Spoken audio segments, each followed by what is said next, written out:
Welcome back to Terry's Lounge, folks. I'm your host, Toilet Terry. We're going to start this episode with, yes, as usual, you guessed it, how many dad jokes can I tell in 1 minute, followed by how many yo mama jokes can I tell in 1 minute, followed by how many story jokes can I tell in 1 minute. Let's get started with the dad jokes, shall we? Why was the math teacher always so positive? Because she knew how to keep her integers in line. What is a witch's favorite subject in school? Spelling. What kind of tree fits in your hand? A palm tree. Why did the girl bring a ladder to the bar? She heard the drinks were on the house. What is a skeleton's favorite instrument? A trombone. Why did the math student wear glasses? To improve division. What is green and has wheels? Grass. I lied about the wheels. What do you call a dog submerged in water? A subwoofer. Nice work on the dad jokes. Now for the yo mama jokes. Yo mama's so creative, she made a pillow out of marshmallow and now everyone wants a piece of her sleep. Yo mama's so tech savvy, she programmed her smart fridge to give her compliments. Yo mama's so adventurous, she took a hike in her living room and got lost in the couch cushions. Yo mama's so quirky, she taught her cat how to play piano, and now it's performing in cat cafes. Yo mama's so musical, her sneeze sounds like a symphony. Yo mama's so energetic, she does aerobics during a Netflix marathon. Yo mama's so imaginative, she turned her backyard into a medieval castle and now has knights visiting. Yo mama's so thoughtful, she invented a pillow that reminds her when people's birthdays are. Nice work on the yo mama jokes. Now for the story jokes. A man is out shopping for his wife for her birthday. He looks around at all the oddities and curiosities until he happens upon a box labeled the most unusual gift ever. So he decides, let's go for it. On his wife's birthday, he is so excited to see her reaction. She opens the box, and in the box, is nothing but an old-fashioned key. She's like, what's this? And he says, it's a key to the most unusual gift ever. She looks skeptical but decides to humor him, so she goes to the backyard with the key, and there's an odd door. She uses the key to crack the door open, and there it is, standing in front of the door. A garden gnome, a new garden gnome with a sign that says, welcome to your new garden gnome. The wife laughed and said, well, I guess it's true. The most unusual gifts are ones that make you laugh.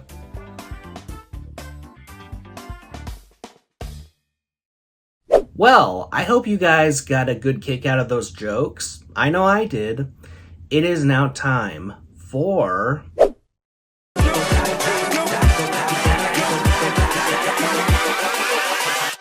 Hold up.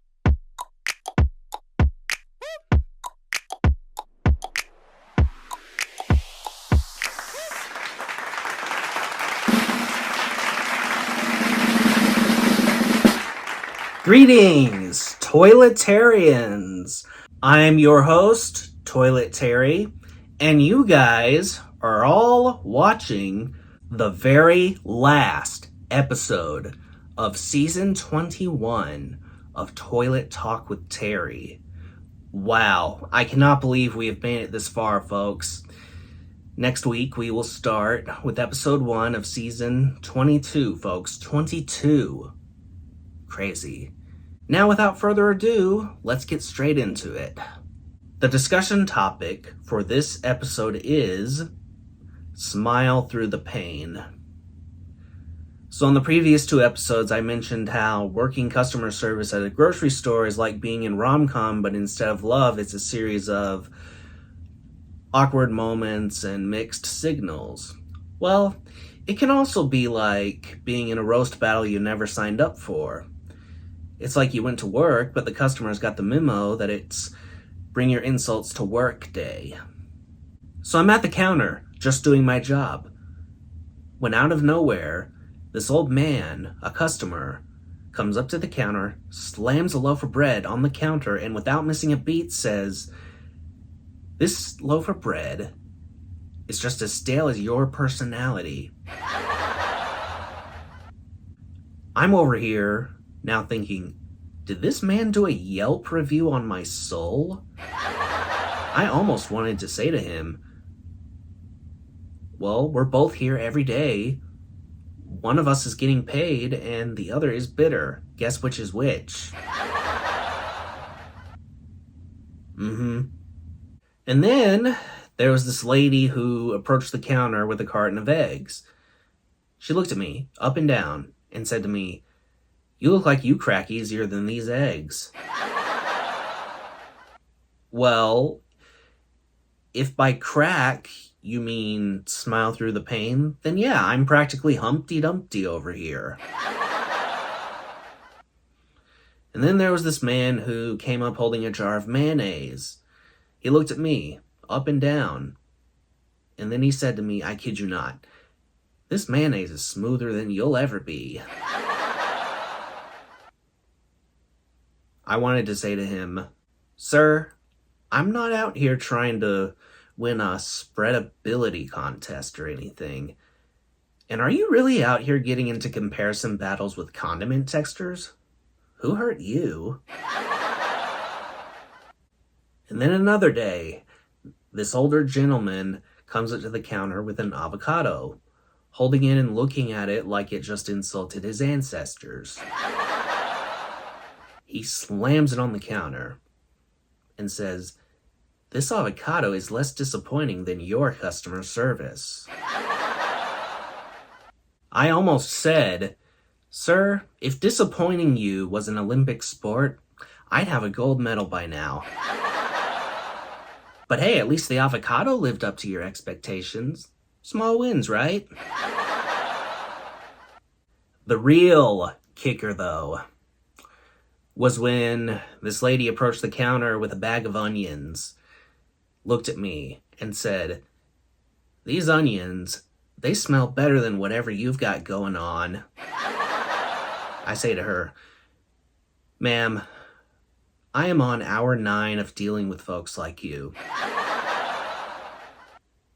And I've got tears now, but they ain't from the onions. No, no, no."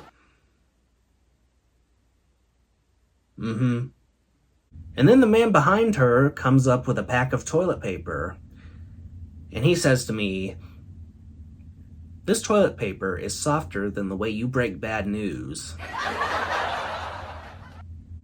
I wanted to respond with, "Well, sir, I've been holding it together all day, but now you've made it official. I have the charisma of a roll of Charmin toilet paper." Which, let's be honest, is still better than what you're bringing to the table. I'm telling y'all, working at a grocery store in customer service is like profusely getting roasted by people who think they're auditioning for America's Got Insults. But hey, what they say is, what doesn't kill you makes you stronger. By this point, I should be built like a tank. So, here's to all the grocery store customer service workers out there. Keep dodging those verbal grenades. Because at the end of the day, if you can survive Karen with a jar of pickles, then you can survive anything. And that's all I have to say about that. Wow, I cannot believe we have now made it, officially made it, to the end of season 21, Toiletarians. It's been a wild ride for sure. Hope y'all have enjoyed it just as much as I have. I cannot wait to start season 22 of Toilet Talk with Terry next week. Anyway, hope you guys enjoyed this episode, this discussion topic. Don't forget to drop a like on this video if you liked it. Hit that subscribe button for more upcoming content, which will be great. Y'all won't want to miss it? Alright, keep it real. Peace out.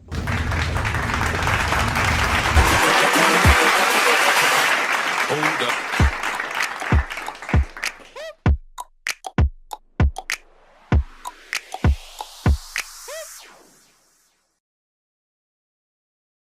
It is now time again for impressions.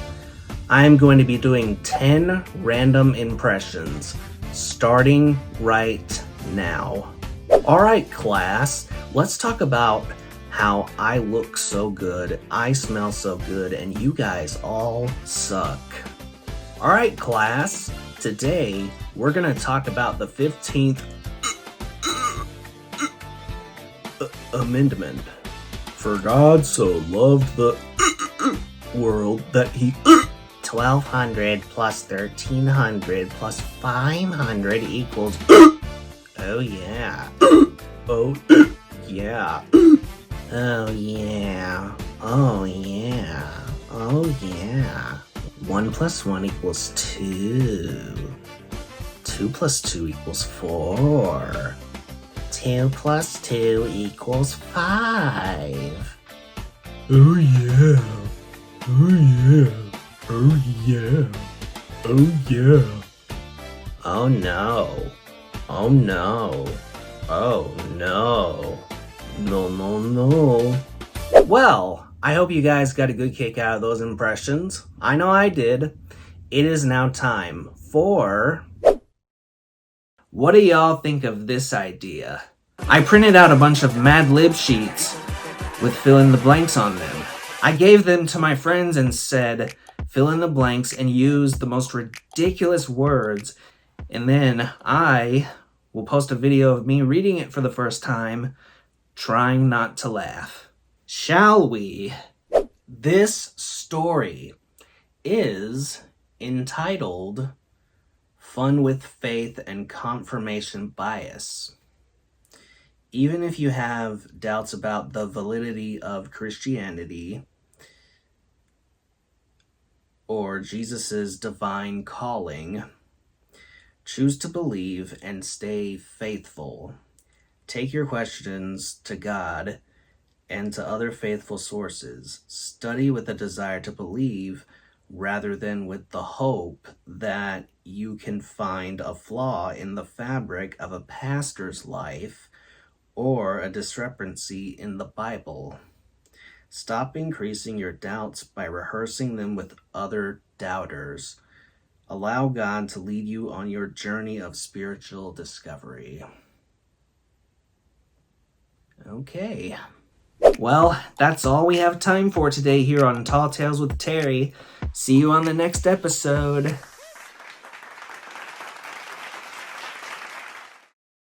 I wrote down random questions, and then I had my assistant, Teddy Tidwell, write down random words. 10 questions, 10 random words. I read the questions, he reads the words, and whatever the words are the answers. Let's get started, shall we? If you could keep any mythical creature as a pet, which one would you keep? Chris Brown.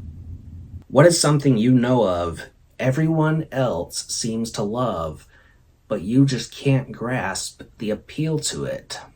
The Booty Doo. If you had to give yourself a new name based on any historical figure, which historical figure would it be? Humpty Dumpty. If you could make any fictional place real, where would you live? Big Butts. What is the strangest place you have found something lost? My pants. If you could live in a movie for a year, what movie would it be? Your mom. If you were the first to discover a new planet, what would you name that planet? Flamboyant. What is the most unusual place you have ever slept or spent the night? Ha ha ha. What is the most unusual place you ever found inspiration? Slander. What is the most unexpected place you ever found a solution to one of your problems? The bedroom. Well, that's all we have time for, folks. I hope you guys got a kick out of that just as much as I did. Don't forget to drop a like on this video if you liked it. Hit that subscribe button for more upcoming content, which will be great. Y'all won't want to miss it. All right, keep it real. Peace out.